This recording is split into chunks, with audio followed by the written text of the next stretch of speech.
22 number प्रश्न पर ध्यान दीजिए। 22 नंबर में कहता है कि पुनर्मूल्यांकन खाता तथा साझेदारों का पूंजी खाता दोनों चीज कहता है बनाने के लिए। सवाल में है कि 31 दिसंबर 2022 को आकाश, अभी और अन्ना 3 गो साझेदार है और उनका लाभ हानि का जो अनुपात है वो 3:1 है। ठीक है। और बैलेंस शीट के लायबिलिटी में क्रेडिटर है, कैपिटल है, एसेट्स में cash, stock, plant, machinery, building, ये 4 संपत्ति है। उस तिथि पर आकाश निम्न शर्तों पर अवकाश ग्रहण करता है, जिसमें फर्म की ख्याति का जो मूल्यांकन है वो 12,000 पर किया गया है, यानी पूरे फर्म का गुडविल है 12,000।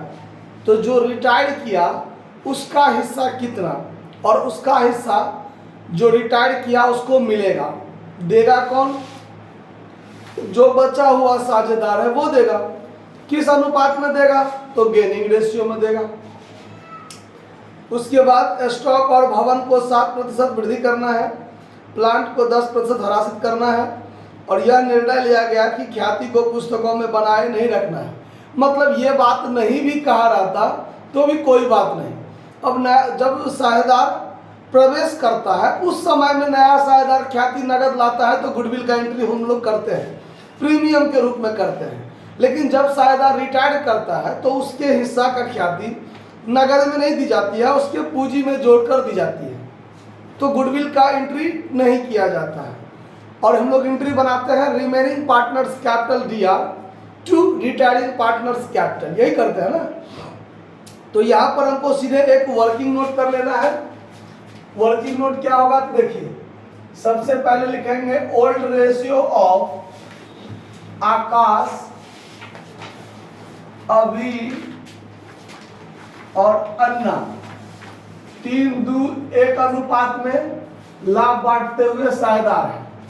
और आकाश रिटायर कर लेता है, आकाश इज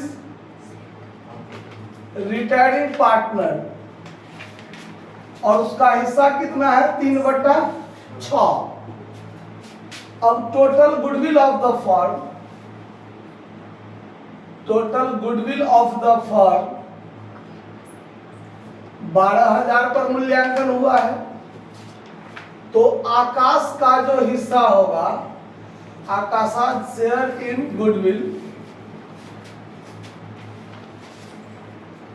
गुडविल 12,000 गुने 3/6, इसको जब काटिएगा तो 6,000 रुपया होगा। और उस 6,000 को अभी और अन्ना 2:1 में बांट कर देगा, क्योंकि गेनिंग रेशियो में बांट कर देता है। और नया अनुपात नहीं है तो पुराना ही गेनिंग हो जाता है। तो यहां पर लिख लेंगे हम लोग gaining ratio, gaining ratio of अभी एंड अन्ना 2:1, 2:1। अब क्या करेंगे? तो अब लिखेंगे अभी शेयर,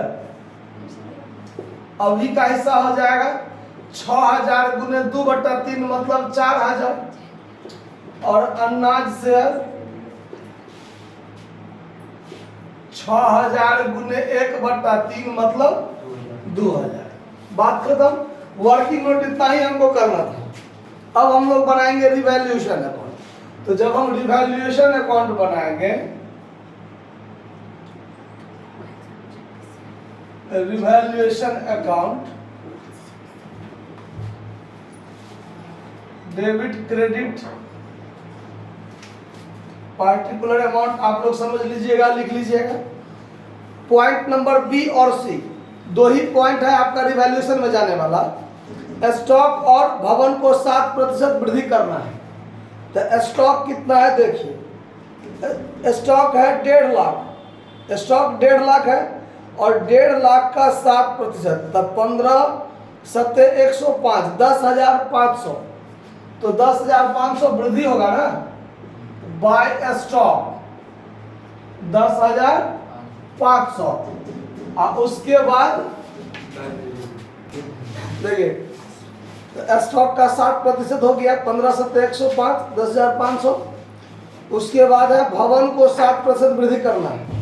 तो भवन है आपका 1,10,000, उसका 7% निकालिएगा तो 7,700। तो बाय बिल्डिंग अकाउंट 7,700। उसके बाद है प्लांट को 10% हरासित करना है।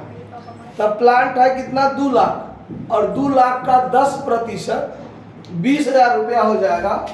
तो यहाँ पर हो जाएगा टू प्लांट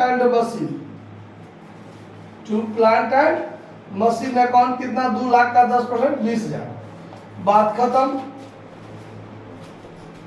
इधर हुआ जोड़ के ज्यादा, ये हुआ 20,000 और यहाँ भी होना चाहिए 20,000, और ये हो गया 10, 7, 17 और ये हो गया 1200, यानी 18,200। 18,200। तो इधर घटेगा 1,800, जो हो जाएगा by all partners capital account. All partners capital account loss, और इस लॉस को आकाश, अभी और अन्ना तीनों आदमी बांटेगा। किस अनुपात में, 3:1 अनुपात में। तो ये हो जाएगा 900, ये हो जाएगा 600 और ये हो जाएगा 300। क्लियर हो रहा बात। अब हम लोग बनाएंगे पार्टनर्स कैपिटल। सवाल में सिर्फ पार्टनर्स कैपिटल ही बनाने के लिए कहता है और वैल्यूएशन अकाउंट। तो पार्टनर्स कैपिटल में 2 खाता हम लोग खुलेंगे, एक जो रिटायर कर गया उसका अलग, और जो बचा हुआ है उसका अलग। तो यहां पर लिखते हैं remaining partners capital account. Remaining partners capital account, इसमें आपको 2 साझेदार रहेंगे, एक अभी और एक अन्ना, और एक हो जाएगा retiring partners capital account. Retiring partners capital account ये है आकाश का, ठीक है। इसमें आकाश अकेले रहेगा। ये डेबिट क्रेडिट, इसमें अभी और इसमें अन्ना, इसमें तो अलग अलग करना पड़ेगा, अभी और अन्ना। ये पार्टिकुलर अन्ना 24 घंटे चौकन्ना, देखे ना।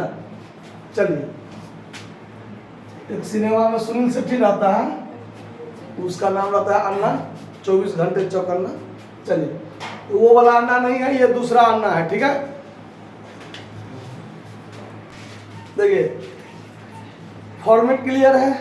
अब हम लोग क्या करेंगे, दोनों खाता को साथ में बनाएंगे, इसलिए कि जिस जिस चीज में बचे हुए साझेदार को हिस्सा मिलेगा, उसमें जो रिटायर किया उसको भी हिस्सा मिलेगा।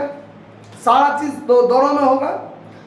खाली एक चीज होगा क्या, कि इस जो रिटायर किया उसको जो गुडविल में हिस्सा मिलेगा, तो जिसको मिलेगा उसको क्रेडिट में लिखेंगे और जो देगा उसके डेबिट में लिखेंगे। ये बात सिर्फ ध्यान रखना है, ये बात बहुत इंपॉर्टेंट रहेगा, हर सवाल में ये काम होगा। देखिए, तो सबसे पहला काम क्या होगा, तो बाय बैलेंस बीडी। यहां पर हम लोग लिखेंगे बाय बैलेंस बीडी, तो यहां भी होगा बाय बैलेंस बीडी। तो साझेदार जो है आकाश, उसका है 1.5 लाख, तो जो रिटायर किया है आकाश उसका है 1.5 लाख, और अभी का है 1 लाख, और अन्ना का है 50,000। अन्ना का 50,000। देखिए, तो बाय बैलेंस बीडी दोनों में हो गया। उसके बाद इधर ध्यान दीजिए, ये जो रिवैल्यूएशन अकाउंट में लॉस हुआ है तो सबको होगा, यहां भी होगा टू रिवैल्यूएशन अकाउंट लॉस, यहां भी होगा टू रिवैल्यूएशन अकाउंट लॉस।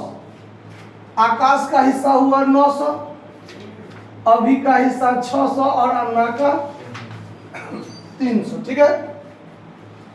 उसके बाद बैलेंस शीट में कोई आइटम बांटने वाला तो नहीं है, जैसे general reserve, PL account, undivided profit, workmen compensation fund, या एसेट्स साइड में बैलेंस शीट के एसेट्स में पीएल और गुडविल हो सकता है।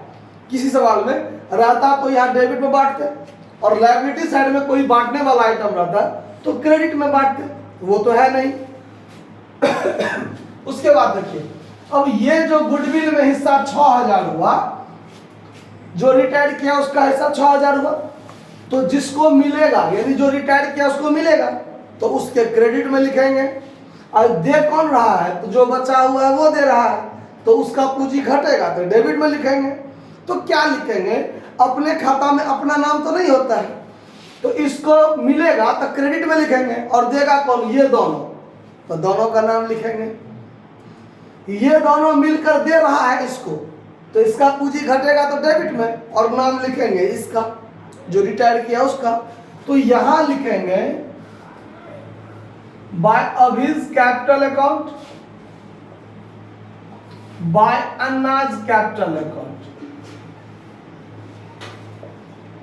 ये दे रहा है 4000 और ये दे रहा है 2000, तो 6000 इसको हो गया ना। और यहां ये दोनों मिलके ये 4000 दे रहा है और ये 2000 दे रहा है, और ये दे रहा है किसको, आकाश कैपिटल अकाउंट, यानी आकाश को दे रहा है। आया बात समझ में? और इसमें कोई बात नहीं है, सब बात खत्म। अब देखिए, अब जो रिटायर किया है उसका हिस्सा, ये रिटायर किया है तो इसका हिस्सा अब बैलेंस के रूप में नहीं रहेगा, जो यहाँ पर हम लोग टू बैलेंस सीडी लिख देंगे। जैसे यहाँ पर 1,50,000 अच्छा 1,56,000, 1,56,000, और इसमें से 900 घटेगा तो 1,51 नहीं 1,55 100 तो होगा। तो यहाँ पर हम लोग टू बैलेंस सीडी नहीं लिखेंगे, ये चीज नहीं लिखेंगे यहाँ पर। ये चीज वो तब लिखेंगे जब इसका पूंजी बैलेंस शीट में रहेगा। तो जो रिटायर किया उसका पूंजी के रूप में नहीं रहेगा, वो क्या रहेगा, तो वो रहेगा आपको लोन के रूप में। किसके रूप में, या तो उसको हम पेमेंट कर देंगे, तो टू कैश अकाउंट पेमेंट कर देंगे, या पेमेंट नहीं कर रहे हैं तो इसका पैसा मेरे व्यवसाय पर क्या रह जाएगा, लोन रह जाएगा। तो यहाँ पर टू आकाशाज लोन, आकाशेज लोन अकाउंट, ये बैलेंसिंग फिगर इसका लोन के रूप में हमारे व्यवसाय में रहेगा। और इसका 1,00,000 और ये 50,000, यहाँ भी 1,50,000, 50,000 में से 2,000 गया था 48,000, 48,000 में से 3 गया तो 47,700, और 1,00,000 में से 4,000 गया तो 96,000, 96,000 में से 600 गया तब 95,400। ये रह जाएगा टू बैलेंस सीडी के रूप में। ये जो बैलेंसिंग फिगर आया है ये अभी और अन्ना का पूंजी के रूप में रहेगा, और आकाश का रुपया हमारा लोन के रूप में रह जाएगा। आ रहा है बात समझ में? किसी को कोई दिक्कत तो नहीं है ना समझने में? आंसर भी आपका मिल गया कि नहीं, चेक कर लीजिए। 95,400, 47,700, 1,55,100 क्लियर है। सवाल में बैलेंस शीट बनाने के लिए नहीं कहता है, अगर कहता तो हम लोग बैलेंस शीट भी उसी प्रकार बनाते, जो चीज पहले से है बैलेंस शीट में उसको ज्यों का त्यों लिखते, और पूंजी खाता में परिवर्तन हुआ तो ये दोनों पूंजी के रूप में रहेगा, और ये रुपया लोन के रूप में रह जाएगा, और संपत्ति में जो परिवर्तन हुआ रहेगा वो परिवर्तन कर देंगे, बात खत्म। समझ में आया बात? नोट कर लीजिए।